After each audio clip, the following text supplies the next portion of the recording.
Hey guys, Mike here. So today, I'm here to talk to you about Breaking In. In this review, I'll be going over a brief summary of the plot, my quick thoughts about the film, and whether or not you should go and see it. So I'm going to try and keep this review spoiler-free. However, if you don't know anything about the film, and you want to go in completely blind, then let's just come back to this video once you've seen the film. So with that, let's get started, shall we? Broke into the wrong house.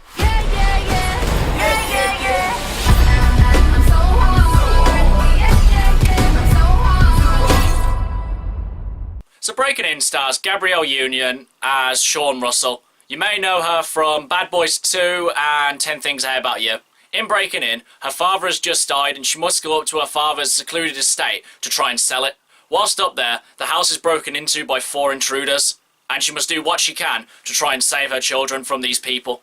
Now, Gabrielle Union as the lead was completely fine, everything she did was completely believable, and she came across as a very competent character and didn't put herself in needless danger to save her children. The only problem I really had with her character was a very small one. Every time she screamed or yelled, she sounded like she was going through puberty or that she had a sore throat. And after a while, it did kind of get under my skin. But other than that, you know, she was a completely fine character. She didn't really do anything that'll make her stand out in cinematic history, nor did she do anything really that made her a completely terrible character either. Now, the intruders themselves, they were fine as well, but the ones I had the problem with were these two, especially this guy. This guy was completely unintimidating. Throughout the film, he puts on this persona like he's such a hardened criminal, such a hard man, such a psychopath. But every time he did anything, I was just laughing because he was just so unintimidating. Now with this guy though, I think he was supposed to come across as a bit unintimidating because his character was quite a bit of a weenie. But they didn't ruin the experience of the movie for me, they were just not really intimidating. Now I'd say the most interesting part about this film is the constant power shift. The intruders will have all the power at one point and she will not be able to do anything about it, and then she'll completely turn it on them and then she'll have all the power against them, and then somehow they'll manage to flip the script and then they'll have all the power again, and so on until you reach the conclusion of the movie.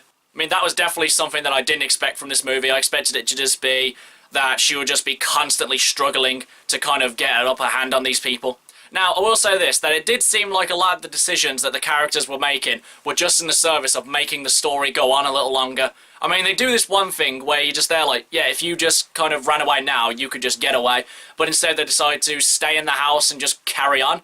And it just seemed completely pointless, except for carrying on the story. But you know, at the same time, it didn't ruin the experience of the movie. It just seems like they did that for the purposes of just keeping the movie going a little longer. Overall, guys, the lead was fine, the story was fine, the supporting cast was fine, everything about the movie was fine. Nothing really wowed me about the film, and nothing really disappointed me either. As for going to see it, if the premise of this movie interests you, then I'd say, you know, go give it a watch. But if not, I'd say give this one a miss. It's not really one you need to rush to the cinema to go see.